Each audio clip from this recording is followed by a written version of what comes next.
Switch Hippie here with another exciting episode of Rescued from the Bargain Bin. It's been a minute. Yup. I've been doing other stuff with my life, and I haven't had a chance to do some. I've been collecting, but not as heavy as I used to. I don't have the space, so I've been kind of a little bit more selective. So here's some stuff that I've picked up over the past few months here in Rescued from the Bargain Bin. So the first are these are EPs, right? There's two songs on each side EPs, Les Brown and his band of renown. That's big band music, right? And I don't like big band music, but I do like the covers. I like it. These are cardboard. It's just pretty cool. It's a pretty cool thing to own. So every time I see these or those, sometimes you get those old box sets of 45s.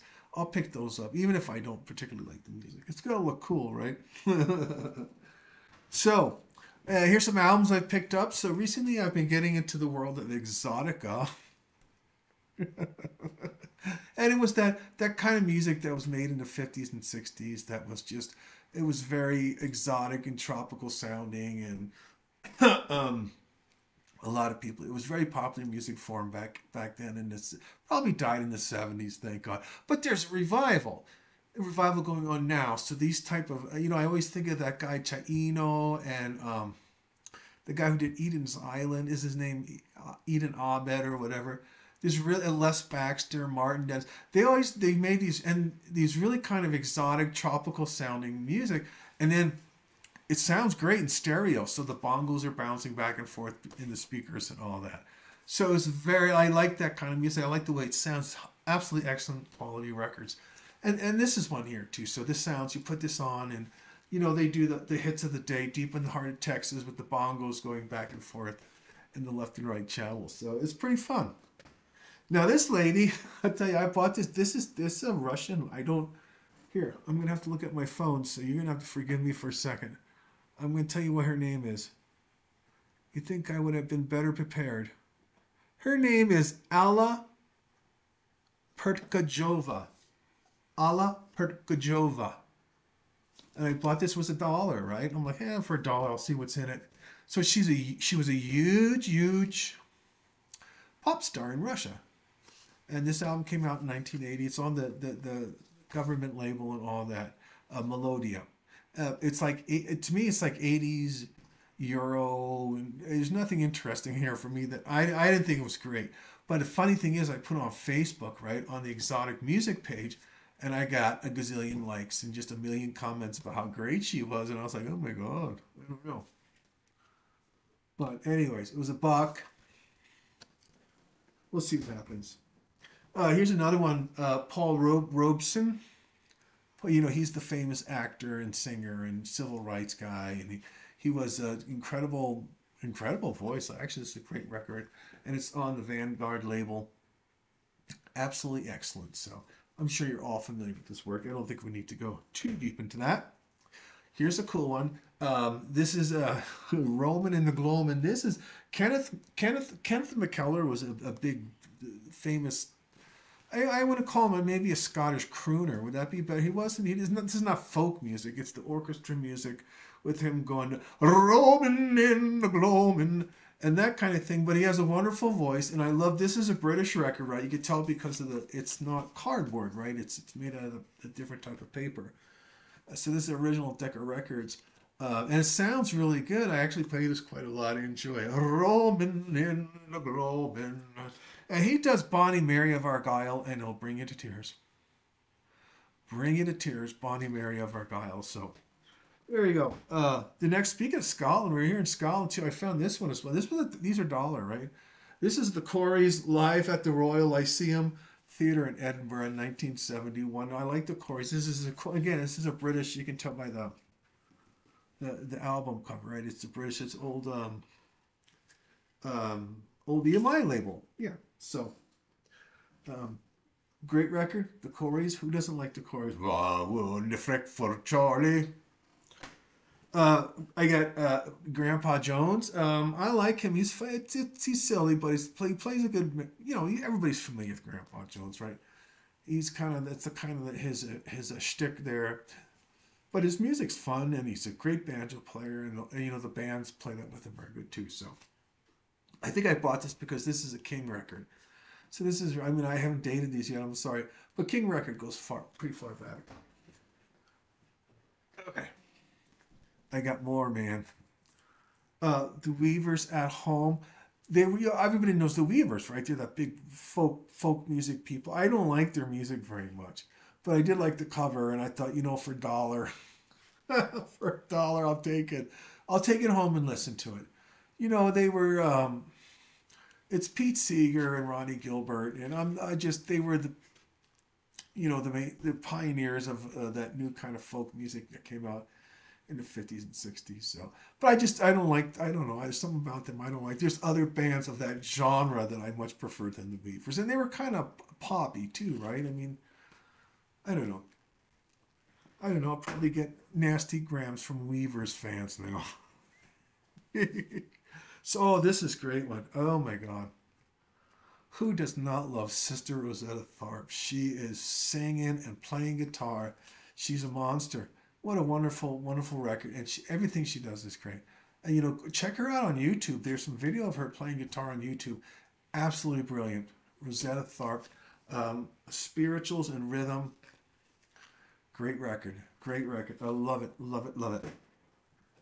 Now here's one. We're going to move into the rock category, I guess, or the groovy category here. Or I don't know. This is a nice one. John Coltrane.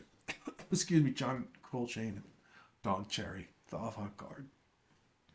It must be a jazz record, the Switch Hippie. Yes, it is. Absolutely wonderful. I absolutely love it.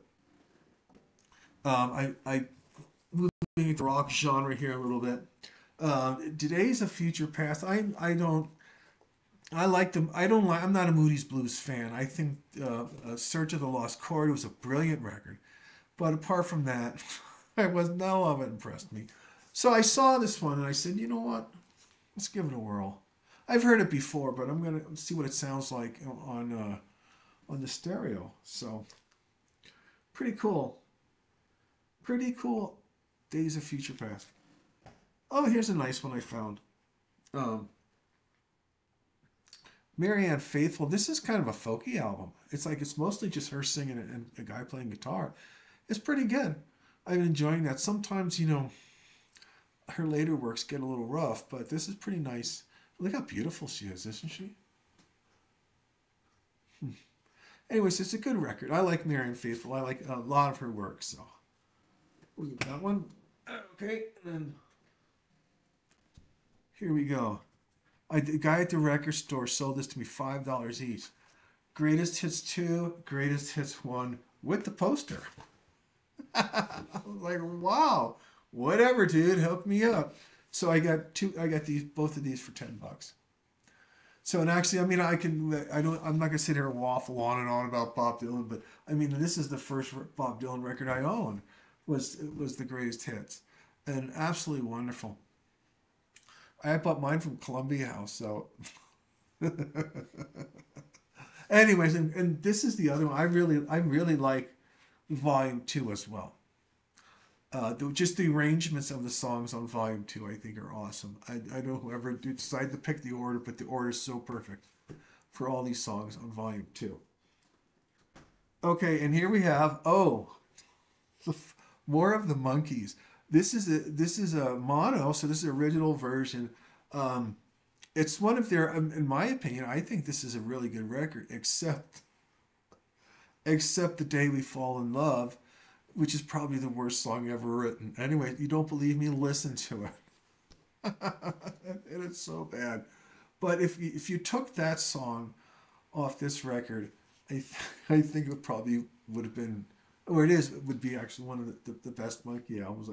But it's got Mary Mary, Auntie Griselda, Not Your Stepping Stone, Look Out, Here Comes Tomorrow. What a great song. What a great song.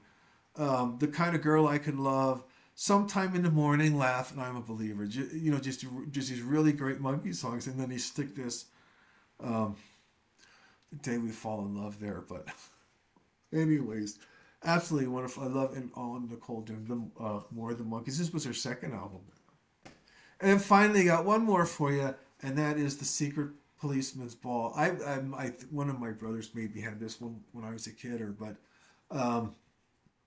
this is an excellent record. Pete Townsend is so good on this. Tom Robinson is so good on this. Sing If You're Glad to Be Gay. I remember, I mean, I don't know how old, when did this come out? I mean, I was a teenager, 1979. I mean, I was 14 years old. I didn't know people were singing Glad to Be Gay. Sing If You're Glad to Be. I would never have heard that in my normal surroundings. Had enough. Anyways, excellent song. Tom Robinson, he's a super big hit, big star in England. Maybe not so much here. Neil Innes from Monty Python does Spontaneous, which is absolutely one of the most funniest songs I've ever heard in my life. Absolutely hysterical.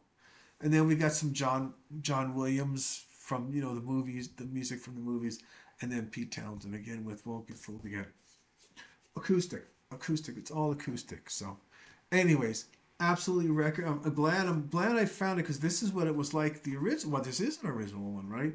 I mean, I remember we had it and it was just in the same kind of format. So, anyways, I hope you enjoyed the rescues for this, and we'll see you guys next time here at Rescue from the Bargain Bin here at Groovy Old Records. So we'll see y'all later.